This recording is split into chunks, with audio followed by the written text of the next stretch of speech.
Well, let's play another game. But, I kind of feel like a board game.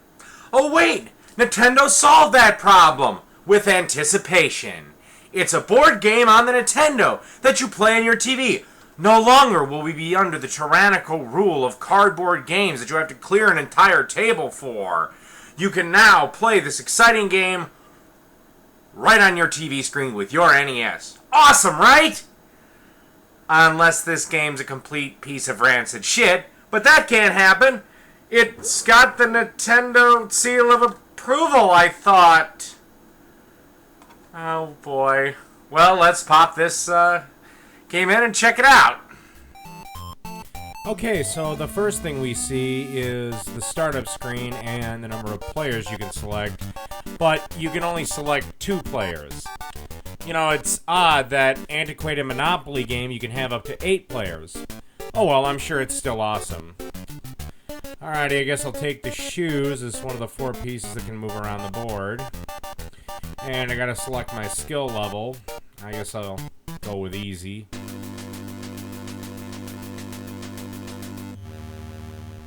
Alright, so I go first, and I land on one of the colored pieces.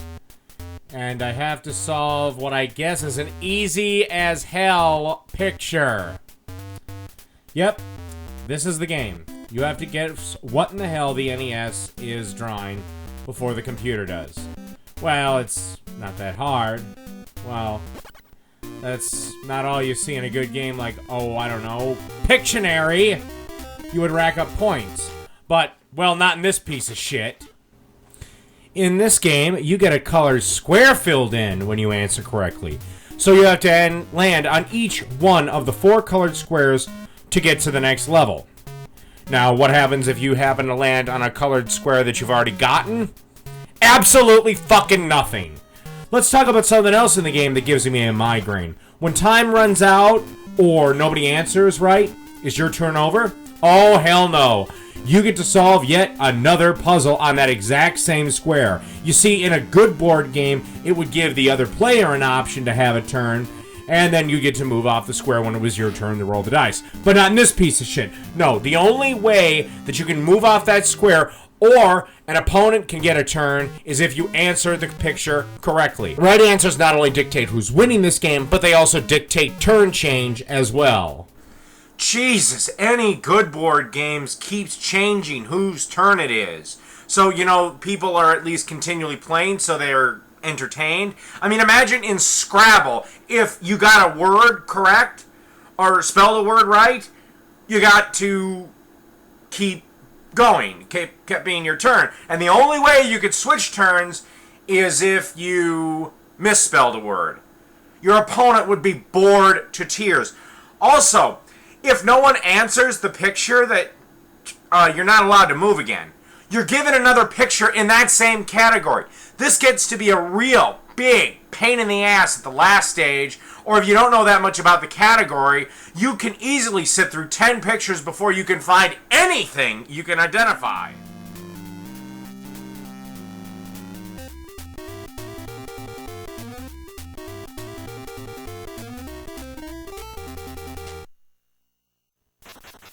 When you do finally get all the colored boxes filled in, you get this nuclear lightning surrounding your piece, and it lifts you to the next playing board. This is the only cool part of the game. That little lightning scene. I'm serious. After that, it's a steep drop off into shit. It's the exact same concept on the next 2 levels, except the puzzles get to be a big pain in the ass. I mean, you don't even know what in the hell they're supposed to be. You can't make heads or tails of what the NES is supposed to be drawing. So, I have no idea. This is the baddest part of the game, is the goddamn boredom. You sit and you wait and you wait and you wait for maybe one of these pictures you can tell what in the hell the damn thing's gonna draw. And there is a timer. If you take too long to answer, you're fucked.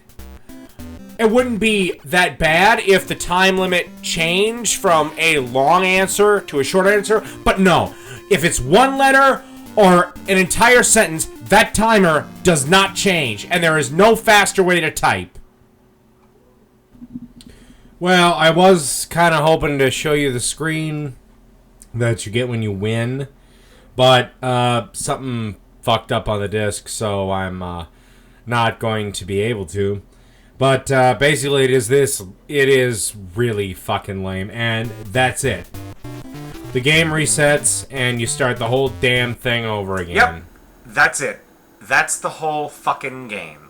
I checked, and the only difference between the harder levels and the easier ones is just the puzzle difficulty, and the computer's a little bit quicker. Outside of that, you get the same ending and not much else. I wasn't really expecting anything different. The big problem hampering this game is the boredom factor. When you don't know anything about the category the picture's drawing, like for instance, you know nothing about sports and the yellow category is sports, you're going to sit there forever until you can actually find a picture you can identify. Half the time, you don't know what this piece of shit is even drawing or what it's getting at. And look at these people on the sticker. I mean, they seem way too excited for this game. I mean, you can't see the bottom half of these idiots, so what, are they giving each other hand jobs? I mean, I've seen more excited and more agonization over a goddamn chess game than I have with this piece of shit. Hell, even the most boring bonfire on the planet will produce more fun than this garbage heap. If you and your friends want to play a board game, play Monopoly. You'll have more drama just picking which damn rules you're going to play by than you will at any point in this game. So anticipation, you can anticipate a long stay in the motherfucking dump, because that's where you're headed.